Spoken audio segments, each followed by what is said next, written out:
All right, so while we remain on the issue of some of the challenges that the continent faces, speaking of matters of safety, security, and of course justice, the images of burning ties and barricaded roads have become somewhat of a familiar sight in post-apartheid South Africa, often seen as a sign of chaos and unreasoned anger. But what if these militant protests are not the beginning of the community's fight, rather the last resort? Today, we joined by Kenny Chiwarawara, a postdoctoral research fellow at the University of Johannesburg and the author of a very thought-provoking article, South Africa's Service Delivery Crisis, Why Protesters Are Using More Militant Tactics. Kenny's research in townships like Gugulethu and Khayelitsha reveals a more complex narrative, he says, that communities often turn to radical tactics only after exhausting all peaceful means. Kenny, a very good evening to you, and thank you so much for taking the time to speak to us about this article. Thank you so much, Tsepiso, and thank you to Channel Africa for having me. So what sparked your interest in this type of paper, and is it because of the increasing number of violent protests that we are seeing in South Africa? Thank you for that. So what sparked my interest was the amount of protest that I witnessed and that we heard about. And so I wanted to know why these protests are being done, why they're often called violent in nature, or that they are violent. So I wanted to understand from the people involved in these protests.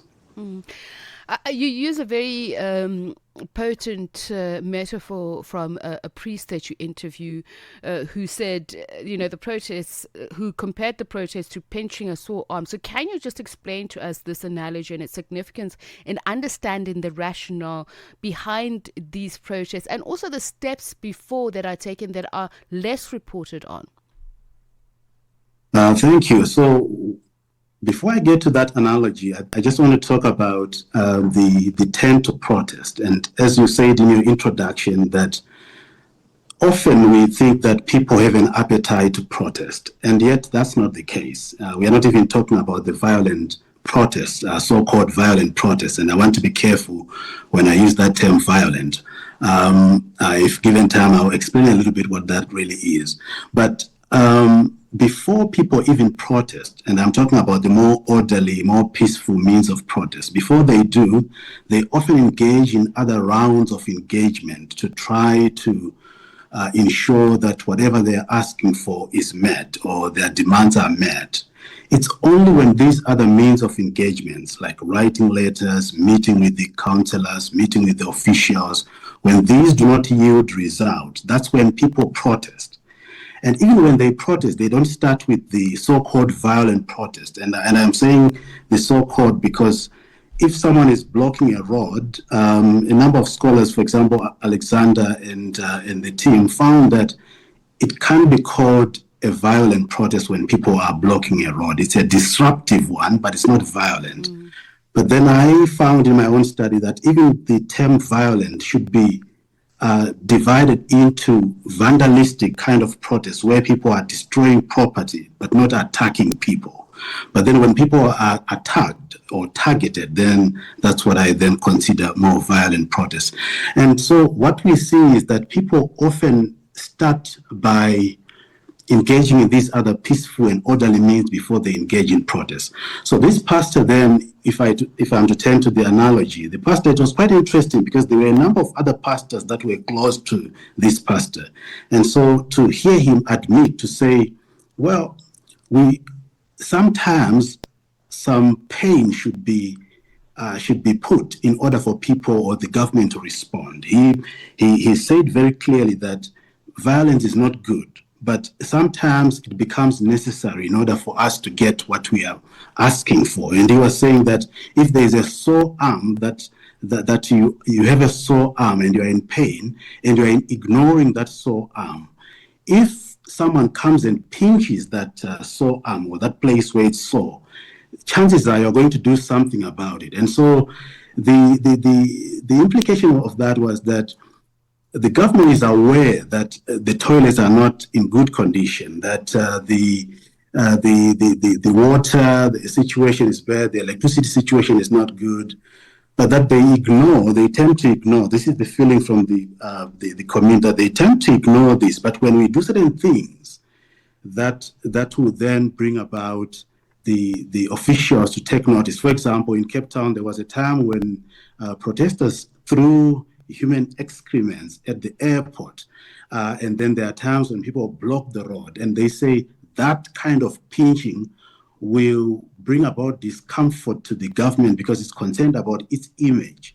And in the process, it will pressure the officials to deliver the services. So that was the kind of analogy that was being made there. So two things. You mentioned the word pressure, and you also questioned the use of the word violence when referring to these protests. And I understand why, but I was just actually thinking about the terminology. Obviously, there's a physical aggression when we refer to violence where, as you say, where people are hurt.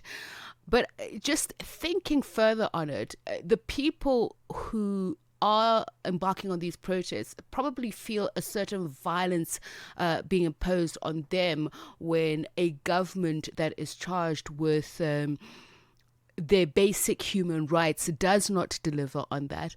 And I suppose that pressure also leads to them wishing or imposing a certain violence on the system. If you see how some of these violent protesters burn libraries, burn schools, do you care to go down this road with me? Yes, I thank you for raising that. I think some scholars call it structural violence, where there are things that are in place right now that if someone is super hungry and they do not have anything to feed themselves, what is bringing about that? And so, I can try to even venture into student protests here and say that sometimes,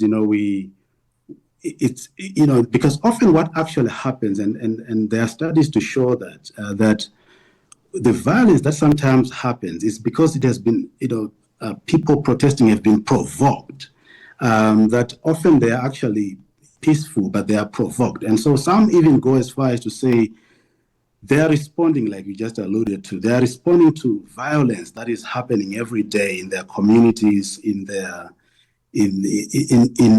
kind of living conditions they find themselves in. It's actually it's actually a pastor who used to have these walks, and that's not the pastor that I interviewed, by the way, but this individual used to have these marches from Gugulethu to Khayelitsha during Easter time, and he would say that welcome to hell, South African townships. But again, he was talking about the conditions that are there.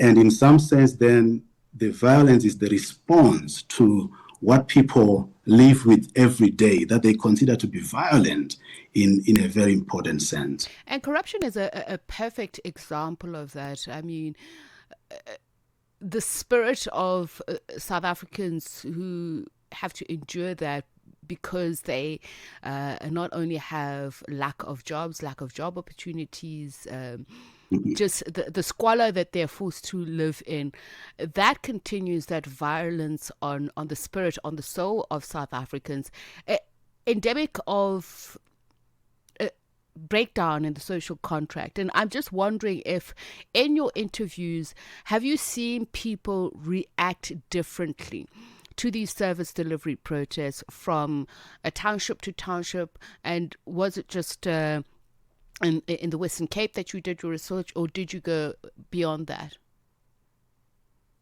Thank you. So for this particular research, I did it for my master's, I did in Gugulethu, and for my PhD, I did in Gugulethu and in Khayelitsha. So that was still in Cape Town. But other studies elsewhere in South Africa, they still show the same kind of things, the the same kind of frustration. For example, I remember the other article that was written titled "Violence is the only language that this government hears." But not just the violence, but just that protest is a language that is used, that is heard. Because when there is no protest, then there is a sense in which people feel that our demands are not being met. But when there is that pressure, then they begin to see certain things happening. So it appears to be something that is prominent throughout the country. Interestingly enough, on my way here, I was listening to a colleague interview a trader in the Marabastad area, and he was just speaking about the difficulties of having to deal with Metro Police, and because of the city's failure to ensure conducive conditions for them to trade. But I liked how he brought it down to a human level and said, when they prevent us from trading, imagine what happens to the person who has to buy vegetables to cook for a funeral that's happening tomorrow. So when we talk about public participation, is there any real meaning to it if people see a non-responsive government? And how can municipalities, for instance, improve their communication? I think that's a very important point that you raise. I think sometimes there's a sense, I think, in communities, and I think, but the sense is that sometimes there's a feeling that this is just to rubber stamp, that there was participation, but there wasn't real participation, and perhaps there was a decision already made about what the direction a particular thing is going to go. But there is a sense in which people in communities also, and I think this is quite important to raise, that in Gugulethu, for example, they were able to point to some councillors who were doing well, and they would say, we had a councillor, for example, who would listen to us, and we thought that there was progress, but then her term came to an end, and then another one came and who said, I'm not aware of the arrangements that you had made with the previous ones. So I think it's quite important for me to raise that, even though community members raised issues that they are not happy about, they also raise other issues where they say there are others who are responsive, there are others who consult with us, but then there are others who do not consult with us. Now, you spoke about the importance of the distinction between categorizing what you say, service delivery protests, and not call it local political protest. Can you explain the differences according to your understanding? But also, I want to also factor in what we've also seen, a growing gripe against foreign nationals because of limited resources. So the nature of protests, has it changed to local political protests because of some of these issues? Thank you for raising that. I think that in my own study, which focused more on the services, housing, electricity, water, refuse removal, in those kinds of protests, I saw that although they had a local political nature, that they focused on a particular geographical place. And so some scholars have even said that perhaps we should call them community protests, not service delivery protests, because they extend beyond just the service delivery to talk about jobs, to talk about crime, and many other jobs as well that you've just mentioned now. I would say that I think the issues that you raise around governance, I think everything rises or falls on leadership. And so I think that it's the responsibility of the government to ensure that they do what they have been asked to do, that what they were elected to do. But I will leave it that in terms of the kind of research that I have done, it was more on service delivery issues in two particular communities. All right. Thank you so much, Kenny. There's still so much to talk about and unpack, but I really appreciate your insights. Speaking to us about the paper that he wrote, Kenny's research into townships like Gugulethu and Khayelitsha, just looking at the nature in which protests have changed over time, expressing South Africans' frustration. Kenny Chiwarawara is a postdoctoral research fellow at the University of South Africa. We are on Open Views Audio Bouquet, Channel 628.